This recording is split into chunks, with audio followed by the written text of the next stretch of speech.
I still remember the moment I unfolded that shirt, the one my family had custom made, just for me. Everyone was laughing around the dinner table, cameras out, expecting me to laugh too. But when I saw the words printed in big bold letters across the front, BEGSTDESPONTMNT, I just froze. It wasn't a joke to me. It wasn't funny. It felt like every single insecurity I'd ever had was suddenly displayed for the world to see, wrapped up in some cruel family prank. My mom said it was just for laughs. My brother chuckled like it was the funniest thing he'd ever seen, and my dad smirked, shaking his head as if to say, "Well, you kind of earned it." And right there, in that moment, surrounded by people who were supposed to love me the most, I realized something. I wasn't family to them anymore. I was the punchline. Tell me, if your entire family laughed at you like that, would you have stayed silent? Or would you have said something that could never be taken back? To understand how we got to that night, the so-called family dinner, where my humiliation became the main event, you'd have to know a bit about how my family works. Or doesn't work, I should say. I grew up being compared to my older brother Ethan. He was the golden child, straight A's, football captain, never got into trouble. I was different. Not dumb, not lazy, but just wired differently. I liked art, music, and computers. I spent hours sketching or coding little games, while Ethan was out winning trophies. My dad didn't get it. "That's not real work," he'd say. "You can't build a life doodling cartoons." Mom would smile awkwardly and try to smooth things over, but she never defended me. I think she was too scared to go against Dad. And Ethan? Well, Ethan just enjoyed being the favorite. He'd pat me on the shoulder and say, "Don't take it personally, man. Some of us just have it, some don't." I used to laugh it off, pretending it didn't hurt. But it did. Every single time. When I graduated high school, I didn't go to college right away. I wanted to take a gap year, work, and figure out what I really wanted to do. That decision was like setting off a bomb in my house. Dad lost it. "Gap year? You mean a lazy year?" he shouted. "While Ethan's making us proud, you're going to sit around doing nothing." I tried to explain that I had a plan. I'd gotten a small job at a print shop. I wanted to save money, maybe take some online courses. But he wasn't listening. "You're throwing your life away," he said, pointing at me with that disappointed glare I'd come to know so well. From that day on, no matter what I did, it was never good enough. Ethan got a promotion. Why can't you be more like him? Ethan got engaged.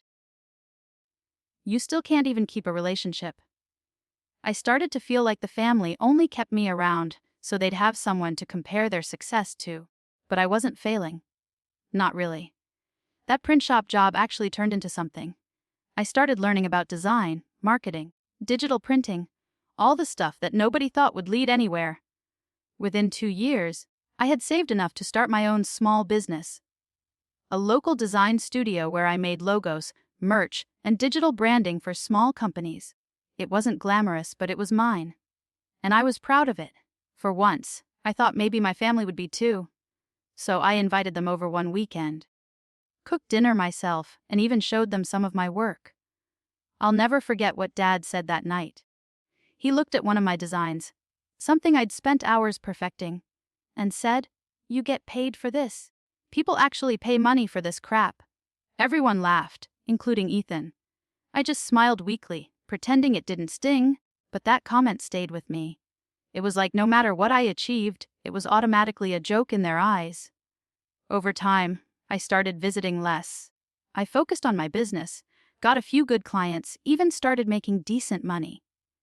But every time I called home, the conversation would go the same way. "How's your little art thing?" Dad would ask, putting heavy emphasis on the word little. Ethan would jump in, bragging about his new car or his house or his upcoming wedding. I'd just nod, let them talk, and hang up feeling like the family disappointment all over again.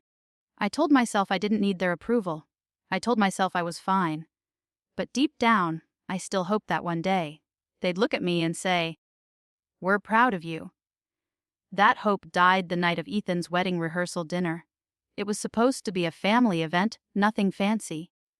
I hadn't seen most of them in months, so I figured maybe things would be better. I even designed a small gift for Ethan and his fiancée, a framed custom print of their engagement photo with a quote about love. It took me 3 nights to get it right. When I handed it to him, he looked at it for half a second and said, "Cool, man," before handing it off to someone else. His fiancée smiled politely, but I could tell she wasn't impressed. And when my dad saw it, he chuckled. "At least your art thing finally came in handy." Mom told him to stop, but she was laughing too. That's when Ethan's best man, Ryan, whispered loud enough for me to hear. Guess he found his purpose, making decorations. Everyone laughed again. It was all fun and games to them, but I felt small, invisible. Like no matter what I did, I was never more than a family joke. After that night, I stopped trying. I barely texted anyone. I focused on my business and moved to a new apartment across town. Things were finally going well. I landed a big client, expanded my studio, and even hired 2 part-time designers. For once, I was proud of myself. But of course, my family didn't notice. They never asked, not once. Then one day, out of nowhere, Mom called. "Honey," she said, in that overly sweet tone she used whenever she wanted something, "we're having a family dinner next weekend. Everyone will be there, even your cousins. You should come." I hesitated. Part of me wanted to say no, but then she said, "Your dad's been talking about how much he misses you." That caught me off guard. My dad never said things like that. Maybe, just maybe, things were changing. Maybe they wanted to make things right. I agreed to come. When I showed up that night, everyone was already there. Ethan, his wife, my parents, my cousins, even a few family friends. It felt weirdly cheerful, like they were trying too hard. "There he is," Dad said when I walked in, giving me a half hug. Mom kissed my cheek, Ethan clapped me on the back. "Look who decided to show up," he said with a grin. It felt nice, at first, like maybe I'd finally stopped being the family outcast. We sat down to eat, and the atmosphere was surprisingly light. People asked about my work. I shared a few stories. Everyone laughed, not at me, but with me. For the first time in a long time, I actually felt like part of the family again. Then, after dessert, Mom stood up and said, "Okay, everyone, before we finish, we have a little surprise." Everyone cheered, and I thought maybe it was a cake or something for someone's birthday. She handed me a small wrapped package and said, "This one's for you." I blinked. "For me?" "Of course," she said. "Open it, it's from all of us." I smiled, touched for a second. Maybe it was their way of apologizing for the past. Maybe it was something thoughtful, a gesture of peace. Everyone pulled out their phones, ready to record. "Come on," Ethan laughed. "You're gonna love it." I tore open the wrapping paper and pulled out a folded black t-shirt. It had that new fabric smell, soft and freshly printed. I unfolded it slowly and that's when I saw it. Big white letters, centered perfectly across the chest. BIGGSTCPOINTMT. The room erupted in laughter. My dad slapped the table, howling. My brother doubled over, tears in his eyes. Even Mom was laughing so hard she had to hold onto the chair. "Oh, come on," Ethan said between laughs. "It's just a joke." My face was burning. I wanted to laugh too. I really did, but I couldn't. My throat felt tight, my heart pounding. All I could do was stare at those words, printed so neatly, so deliberately. "You guys actually made this?" I asked quietly. Mom wiped her eyes, still giggling.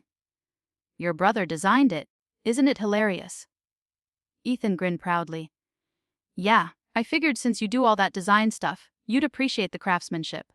Dad snorted. "Finally, a shirt that tells the truth." I just stood there, the shirt hanging from my hands like it weighed 100 pounds. Everyone was still laughing, recording me, waiting for my reaction. I forced a smile, because that's what I always did. "Yeah," I said, my voice trembling a little. Real funny. Then I sat down, pretending to eat, pretending not to care, while they replayed the video on their phones, laughing all over again. My cousin even said, "You should wear it to the next reunion." I felt sick. I excused myself to the bathroom, locked the door, and just stared at my reflection. My eyes were red, my hands shaking. That's when it hit me. They weren't gonna change. No matter what I did, no matter how successful I became, I would always be their family joke. Biggest disappointment? I wanted to leave right then, but something stopped me. Anger. For years, I had swallowed their insults, laughed off their jabs, tried to win their approval. But this crossed a line. When I came back out, they were still joking, showing the video to someone else. "Look at his face," my dad said, laughing. "He looks like he's about to cry." I stood there silently, watching them laugh at my pain, and something inside me broke. I smiled, not the fake kind this time, but a cold, calm one. "You know what?" I said. "That's a pretty good shirt. Maybe I'll frame it." Ethan grinned, thinking I was joining in. "Now that's the spirit, man," he said. I nodded. "Yeah. You'll love what I do with it." So that's the situation I was in. Humiliated by my own family, turned into a joke for the sake of their entertainment. I had a choice to make: walk away quietly again like I always did, or finally do something about it. Before I tell you what happened next, I want you to pause and really think about this. If your own family treated you like that, would you forgive them? Or would you make them understand how it feels to be there? Biggest disappointment. Comment below what you would have done in my shoes, because the next part of this story, that's where things really start to change. When I got home that night, I threw the T-shirt on my couch and just sat there staring at it. Those words glared back at me in bold white letters. BJJS DSSCPUAN. It felt like they were mocking me, echoing every cruel comment my family had ever made. I should have just walked away and forgotten about it. I should have been the bigger person. But the truth is, I was done being their joke. I was done being quiet. They wanted to brand me the biggest disappointment. Fine.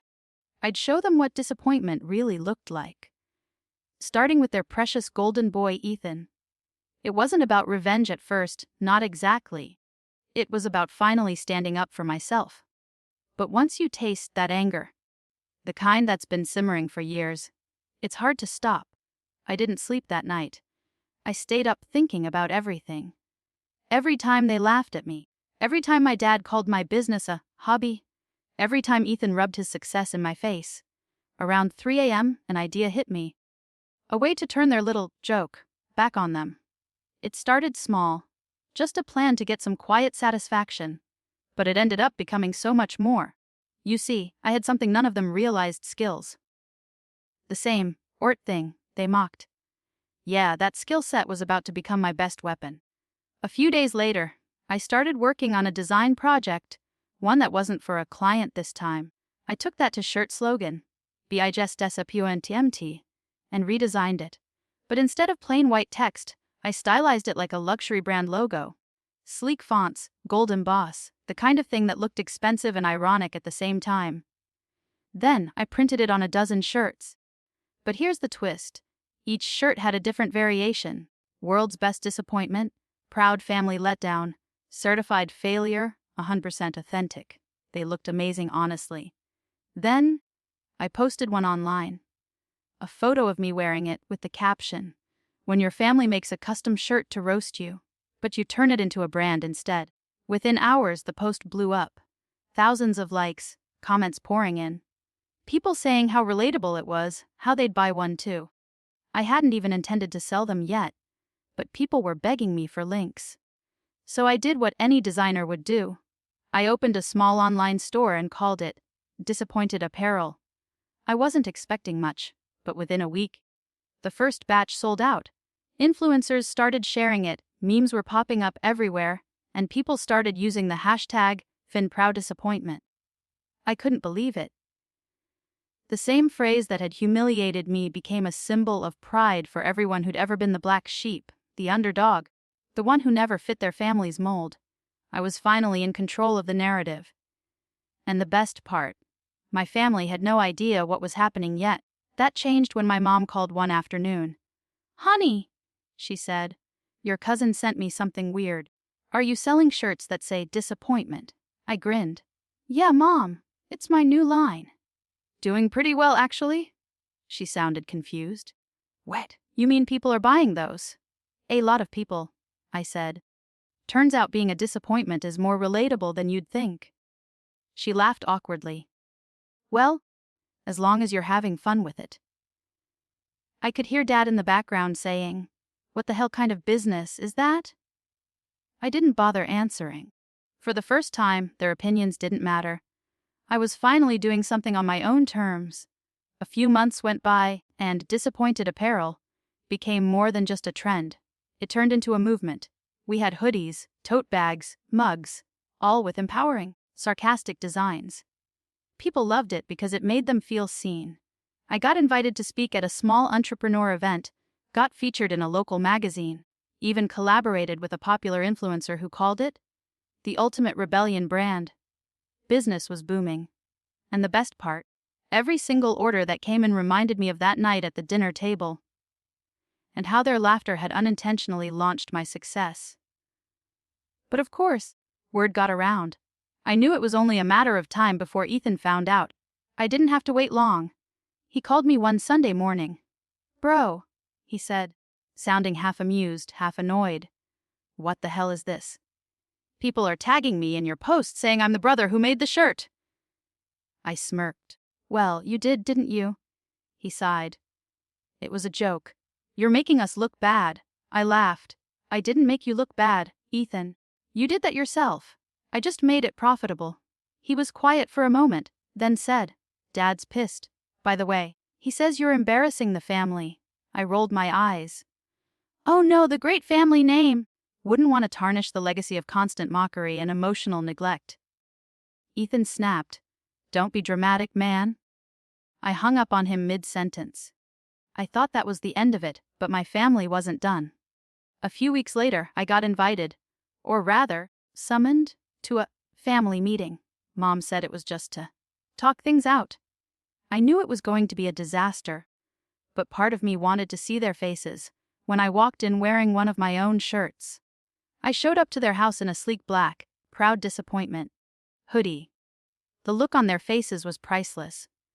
Dad's jaw tightened immediately. "You really think this is funny?" he asked. "I think it's brilliant," I said calmly. "You made fun of me, and now I'm making money off it. Isn't that the American dream?" Ethan rolled his eyes. "You're exploiting your own trauma for clout, dude. And you exploit people's respect for validation?" I shot back. "Mom tried to mediate, as usual. Can't we just stop fighting? We were just worried you'd embarrass yourself." I looked around the room, at all their judgmental faces, and said, "You already did that for me. I'm just owning it now." Dad stood up, pointing a finger at me. "You're making a fool of this family. Take that crap off and shut down that business before you embarrass us further." Something inside me snapped. I stood up too. "You want me to shut it down?" "Why? Because it's finally successful. Because people actually respect me for something you never did," he shouted. "Because you're turning your pain into a joke." "No," I said, my voice rising. "You turned my life into a joke. You and your perfect son and your constant criticism. You made me the disappointment, remember? I'm just finally getting paid for it." The room went silent. Even Ethan didn't say anything. My heart was pounding, but it felt good, like years of pent-up pain were finally spilling out. Then I did something impulsive. I pulled out my phone, opened my business Instagram, and started a live video.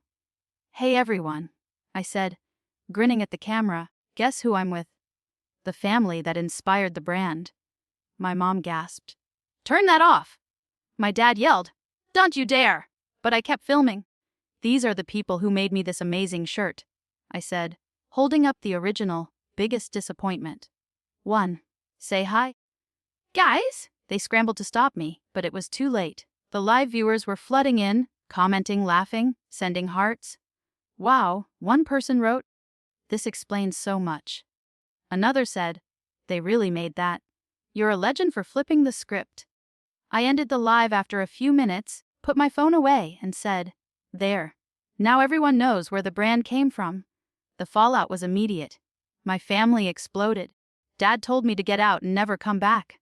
Mom was crying, saying I'd humiliated them. Ethan called me a narcissistic sellout. I left without saying another word, but inside, I felt something I hadn't felt in years. Peace. I was done trying to fit in. Done trying to be accepted by people who never respected me. In the months that followed, everything changed. my little brand turned into a full-fledged company. We expanded internationally, partnered with mental health organizations, and even launched campaigns about self-worth and embracing imperfection. What started as a joke became a voice for people who'd been made to feel like they weren't enough. I hired a team, moved into a bigger office, and built a life completely separate from my family's shadow. Every success, every milestone, every happy customer felt like reclaiming a piece of myself they'd tried to break. Then, one day, out of the blue, I got an email. It was from my mom. The subject line just said, "I'm sorry." She wrote that Dad had been sick, that Ethan and his wife were struggling financially, and that she missed me. She said she'd seen what my company had become, and couldn't believe how big it was. She even admitted she was proud. The word I'd waited my whole life to hear. I didn't respond right away. I sat there staring at the screen, my heart heavy. For so long, I'd wanted their approval. Now that I had success, it didn't even matter anymore. I had found validation elsewhere, in myself, but part of me still wanted to see them again. A few weeks later, I went to visit. The house felt smaller somehow. My dad looked older, weaker. Mom hugged me tightly, tears in her eyes. "You've done so well for yourself," she said. Dad didn't say much at first. He just sat there, quiet, watching me. Finally, he said, "I saw your interview on TV. You turned something painful into something powerful. I didn't understand it before, but you did good, son." That was all I needed. Just those 3 words, "You did good." I nodded, trying not to cry. It didn't erase the years of hurt, but it was a start. Ethan, on the other hand, still couldn't handle it. He avoided me most of the night. When he finally spoke, he said, "You got lucky, man. That brand won't last forever." I just smiled. "Maybe not," I said, "but the message will." He rolled his eyes, muttered something under his breath, and walked away. I didn't care. I'd spent too many years chasing his approval. I wasn't doing that anymore. As I was leaving, Mom stopped me at the door. "Do you still have that shirt?" she asked softly. I smiled. "Yeah. Framed it in my office. It reminds me where I came from." She looked surprised. "Doesn't it hurt to see it every day?" I shook my head. "Not anymore. It's not an insult now. It's my origin story." That night, I went home and looked at the framed shirt on my wall. The one that started it all. The letters had faded a little, but the message was still clear. And for the first time, instead of pain, I felt gratitude. Because that shirt, that cruel joke, had forced me to find my voice. It taught me that sometimes the things meant to break you end up being the reason you rise. So, yeah, my family custom made a T-shirt for me that said, "Bigd Decipient." They meant it as a joke. But I turned it into a legacy. I became the person they never believed I could be. And honestly, I wouldn't change a thing. If you were in my place, would you have done the same? Would you have walked away quietly? Or turned your pain into power? Let me know in the comments below. And if you think I did the right thing, hit that like button, subscribe for more stories like this, and share your thoughts. Because sometimes the best revenge isn't revenge at all. It's success. I'll see you all in the next story.